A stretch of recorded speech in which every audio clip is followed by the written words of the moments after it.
tujuan kita adalah melakukan penilaian kampung KB.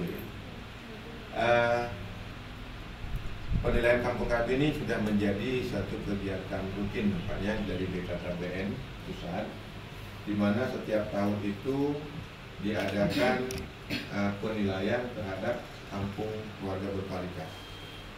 Nah, di mana dalam penilaian ini tentunya diawali dari usulan dari kabupaten kota. Alhamdulillah, Aceh Besar mengusulkan kampung kita sebagai salah satu peserta yang ikut kontes, ikut penilaian kampung KB ini.